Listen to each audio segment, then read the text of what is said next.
அதாவது சார் இந்த மாதிரி என்ன நடவடிக்கை எடுத்தாங்க எடுத்திருக்காங்களா இல்லையாங்கிறது பத்திரிகை ஊடகங்கள் முதற்கொண்டு எல்லாம் தெரியும். தலைவர் செல்வ பெருந்தகிட்ட கேட்டாங்க. அவர் தேசிய பொறுப்பில் இருப்பதனால் அவர் மீது புகார் அளித்திருக்கிறேன் நேரடியாக சொல்லிட்டாரு. புகார் டெல்லிக்கு அனுப்பப்பட்டிருக்கிறது. சுப்பிரமணிய சாமின்னு ஒருத்தர் இருக்கார் பிஜேபியில். ஏன்னா எல்லாத்தையும் உடனே நடவடிக்கை எடுத்துருவாங்கல்ல. we did சாஸ்டாங்கம் to America and now we are kneeling down to tiny Qatar. Modi மாதிரி ஒரு தகுதியற்ற நபரை நான் என் வாழ்நாளில் பார்த்ததில்லை என்று சொல்கின்ற சுப்பிரமணிய சாமி மீது திருச்சி வேலுசாமி சொல்றதை எடுத்துக்கலாமா?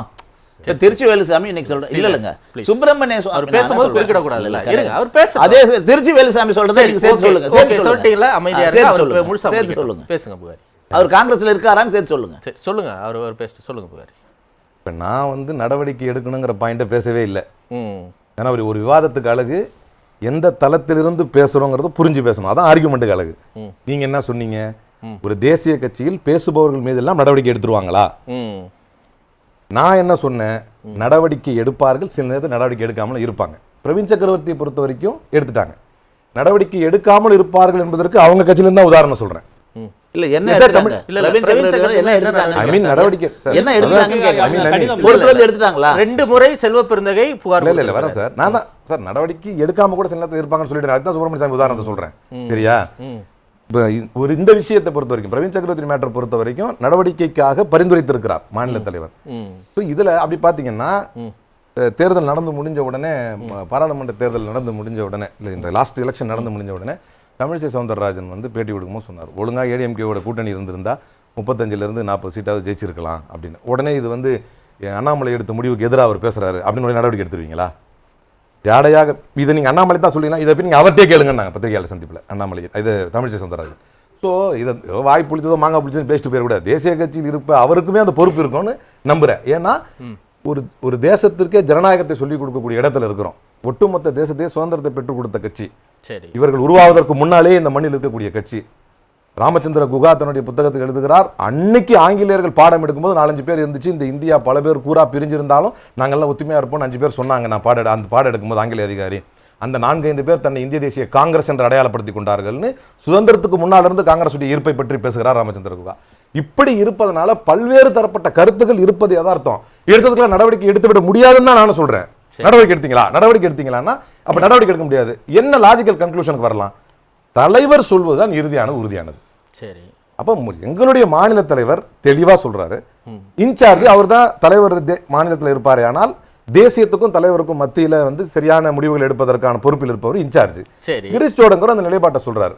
எங்கள் நிலைப்பாடு என்ன? திமுகவிற்கு அப்படி அதிகாரத்தில் பங்கே தரக்கூடாது என்பது நிலைப்பாடாக இருக்குமே. ஆனால் அது அவர்களுடைய கட்சியின் நிலைப்பாடு. எங்கள் நிலைப்பாடு நாங்கள் அதிகாரத்தில் பங்கு கோருவோம், கேட்போம். எது எவ்வளவு எக்ஸ்பிளிசிட்டா இருக்கு, தெளிவா இருக்கு. அது மாதிரி அவரை கேட்டீங்க. இவ்வளவு நாள் பொதுவெளியில கேட்காம இன்னைக்கு திடீர்னு ஒரு எம்பி மாதிரி ஒருத்தர் பொதுவெளியில போட்டு உங்களை நெருக்கடிக்கு உள்ளாக்குறாருன்னா இது கூட்டணி குழப்பம்னு பேசலாமா வேணாமா? நான் அதை தான் சார் சொல்றேன். இது ஆளாளுக்கு ஒரு கருத்து இருக்கும். கருத்து சொல்பவர்கள் மீது எல்லாம் நடவடிக்கையும் எடுத்துவிட முடியாது. சில நேரங்கள் இப்ப பிரவீன் சக்கரவர்த்தி விஷயங்கள் தான் குழப்பத்தை ஏற்படுத்தக்கூடிய செய்தி. அதுதான் வந்து இன்னொரு கட்சிக்கிட்ட போறது. இது நம்ம வந்து கூட்டணியில குழப்பத்தை ஏற்படுத்தல.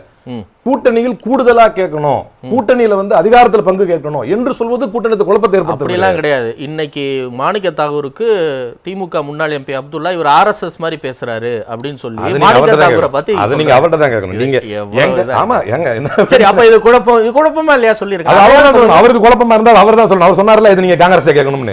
அவருக்கு அது குழப்பமா தோணி அவர் கேட்டிருந்தாரு. ஆனால் இது நான் இப்போ இதை சொல்றேன். என்னை பொறுத்த வரைக்கும் personal view as far as my knowledge is concerned, இது ஒரு ஆரோக்கியமானதுதான். ஏன்னா தேர்தல் நேரத்தில் கூட்டணியை விட்டுட்டு தனியா போகல, கூட்டணிக்குள்ள தங்களுடைய நிலைப்பாடுகளை பேசிக்கிறாங்க, ஓப்பனா பேசிக்கிறாங்க. நீ என்டிஏன்னு சொன்னியா இல்ல நீ ஏடிஎம்கே ரூல்னு சொன்னியா, இப்படி ஒளிவு மறைவேல ஒண்ணு இல்ல. எக்ஸ்பிளிசிட்டா நாங்க எங்க கருத்தை தெளிவா சொல்றோம். காமராஜர் ஆட்சி என்று போல்டா அறிவிக்கக்கூடிய ஆற்றல் படைத்தவர் எங்கள் தலைவர் செல்வ பெருந்தகை. அதை சொல்லிதான் அதற்கு பிறகு வந்த சர்ச்சைகளையும் சமாளிச்சோம், எதிர்கொண்டோம், அதுக்கான விளக்கத்தையும் கொடுத்தோம். இப்போதும் அதைத்தான் சொல்றோம். எங்களுடைய நிலைப்பாடு எங்கள் தலைவரும் தெளிவாக சொல்கிறார், எங்களுடைய இன்சார்ஜும் தெளிவா சொல்றாரு, ஆட்சியில பங்கு கோருவோம் கேட்போம் அப்படின்னு. தரமாட்டோன்றது அவங்க நிலைப்பாடு, கோருவோம் என்பது எங்கள் நிலைப்பாடு. சரி, செகண்ட் லைன்ல தாவேகா கூட பேசுற மாதிரி எல்லாம் வருது. அதெல்லாம் வந்து பாத்ரூம் கிறுக்கர்கள் சார். அதெல்லாம் இதெல்லாம் நம்ம வந்து கருத்துல போடுறது கிடையாது. ஏன்னா கட்சி தெளிவா சொல்லுது, கட்சி தெளிவா நான் தலைமைக்கு கட்டுப்பட்டவன், எங்கள் தலைவர் தெளிவா சொல்றாரு, இன்சார்ஜ் தெளிவா சொல்றாரு. திரும்ப திரும்ப வந்து அதையே பேசிக் கொண்டிருப்பதில் எந்த அர்த்தமும் கிடையாது.